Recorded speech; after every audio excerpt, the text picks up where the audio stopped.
হে জগতবাসী, আজ আমি শামীম আলী চিশতি আপনাদের সামনে একটি আলোচনা নিয়ে আসলাম। সেই আলোচনাটি হলো যে হজরত ঈসা আলাইহিস সালাম বলেছেন যে তোমরা শিশুর মতো হও। তো আমরা একটা সাবালক মানুষ, আমরা জগতে সাবালক হয়ে জন্মাইনি, কিন্তু শিশু থেকে আমরা সাবালক হয়েছি। কিন্তু একজন সাবালক মানুষ কিভাবে শিশুর মতো আচরণ করতে পারে? শিশুকে চকলেট দিলেও খুশি, এবং দেখা গেছে তাকে একটু আদর দিলে সে খুশি।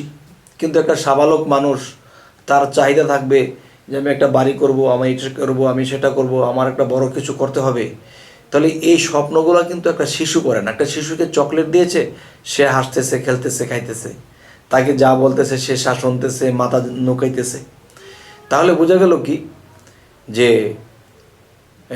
হজরত ঈসা আলাইহিস সালাম তিনি বলেছেন শিশুর মতো হও।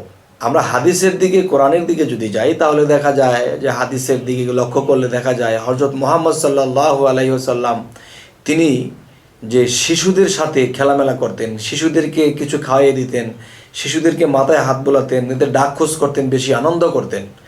তাহলে তিনি শিশুর সাথে শিশুর মতো করে মিশে যাইত। তাহলে এখানে একটা রহস্য অবশ্যই আছে। যাক, এবার একটু কোরআনের দিকে আসি। কোরআনের দিকে যদি আসি, তখন দেখা যায় যে আমরা সূরা ফাতিহা পড়লে দেখা যায় যে বলতেছে যে সিরাতাল মুস্তাকিম, যে তোমরা সহজ সরল নম্র ভদ্র হও। সহজ সরল নম্র ভদ্র হও।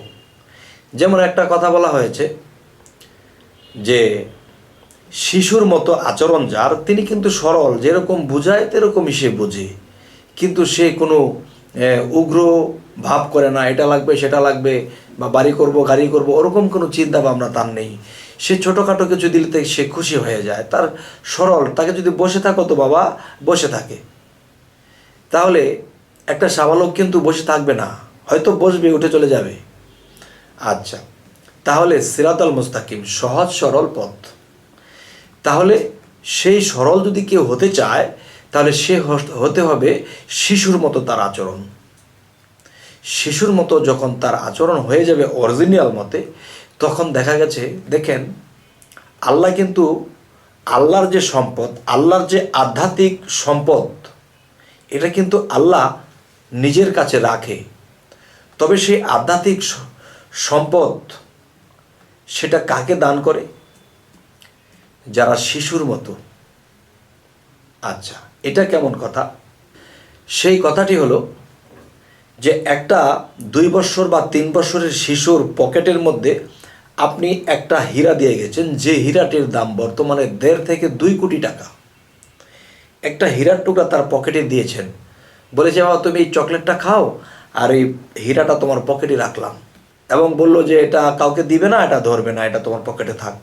আচ্ছা আচ্ছা, তখন সে চকলেট খাইতেছে, খেলাধুলা করতেছে, কিন্তু দেখা যায় যে তার পকেটের মধ্যে এত দামি হীরা, এটা তার খেয়াল নেই। এটা রাখতে দিয়েছে, সে রেখেছে, এটার দিকে কোনো খেয়াল নাই যে এটা দিয়ে কী করবে। এটা দিয়ে সে যে চকলেট খাইতে বাচ্চাটা পছন্দ করে, এটা দিয়ে এরকম 10টা 20টা চকলেটের ফ্যাক্টরি খোলা যাবে, কিন্তু এই জ্ঞানটাও তার নেই। তো এই জন্য তিনি সরল, এবং সরল বলে তার পকেটের মধ্যে এই হীরাটা রাখা হয়েছে। এবং যখন সময় হবে তখন যার হীরা সে এটা বুঝে পাবে। আর যদি কোনো সাবালক ব্যক্তি, কোনো জ্ঞানী ব্যক্তিকে এই হীরাটা দেওয়া হতো রাখতে, হয়তো তার ভিতরে এমন কিছু কাজ করতো, এই হীরাটা দিয়েছে, এটা তো কোটি কোটি টাকা দাম, এটা দিয়ে কিছু করে ফেলি, এরপরে আমি যদি কোনো ব্যবসা বাণিজ্য বা বড় কিছু হতে পারি, তখন তার হীরাটা তাকে ফেরত দিয়ে দেব।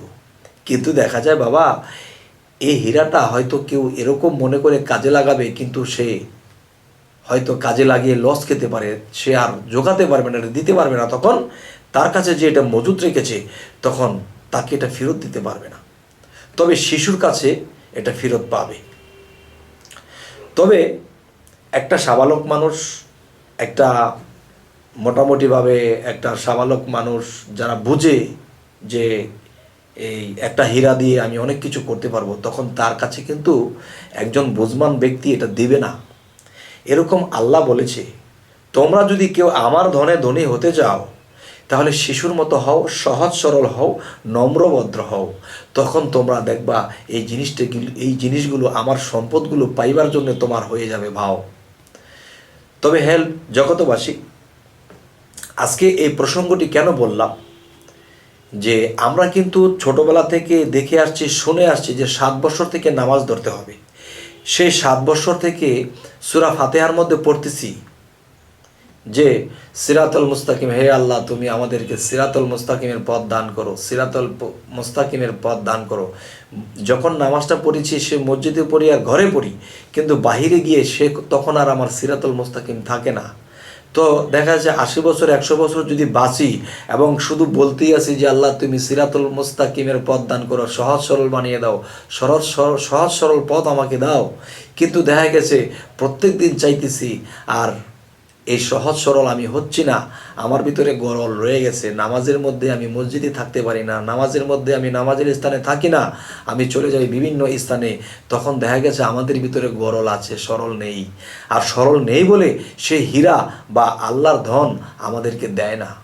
আর যদি অবুঝ হইতাম, অজ্ঞানের মতো শুধু তাকেই চিনতাম, শুধু তাকেই ভালোবাসতাম, যে আল্লাহকে ছাড়া আর কিছু চাইতাম না, তখন অজ্ঞানের মতো যখন আল্লাহকে ভালোবাসতাম, তখন আল্লাহ এই অজ্ঞানীকে আল্লাহর সাথে মিশিয়ে নিত।